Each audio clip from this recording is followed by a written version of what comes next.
হিলিতে মাদক পাচারের চেষ্টা ভণ্ডুল, ধৃত এক, উদ্ধার একাধিক নিষিদ্ধ ইনজেকশন।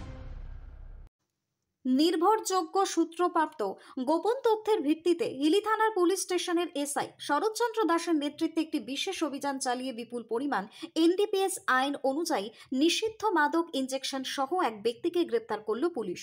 সূত্রের খবর অনুযায়ী ধৃত ব্যক্তির নাম মোর্শেদ আলী মণ্ডল, ডাবরা এলাকার বাসিন্দা।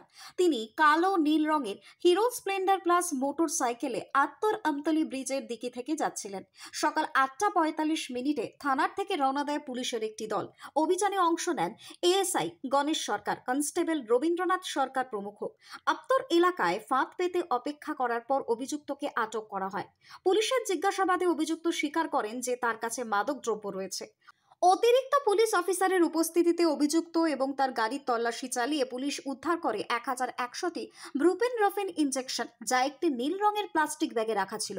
একটি পুরনো কিপ্যাড মোবাইল ফোন, একটি কালো রঙের পুরনো মোবাইল ফোন। অভিযুক্তের ব্যবহৃত মোটরসাইকেল দাস থানায় ফিরে এসে একটি নির্দিষ্ট অভিযোগ দায়ের করেন। এর ভিত্তিতে হিলি থানায় মামলা নম্বর 208/25 তারিখ 12/10/2025 ধারা 21C, 22C এবং 23C, 27A, 28 এনডিপিএস অ্যাক্ট অনুযায়ী মামলা রুজু করা হয়েছে। তদন্তের দায়িত্ব নিয়েছেন পিএসআই অনুপ মণ্ডল। স্থানীয় সূত্রে জানা গিয়েছে, এই সাফল্যের ফলে সীমান্তবর্তী এলাকায় মাদক পাচার চক্রের উপর বড় ধাক্কা পড়েছে। পুলিশ গোটা নেটওয়ার্কের অন্যান্য জড়িতদের খুঁজে বের করবার চেষ্টা চালাচ্ছে। Bureau report, Hili news Bangla.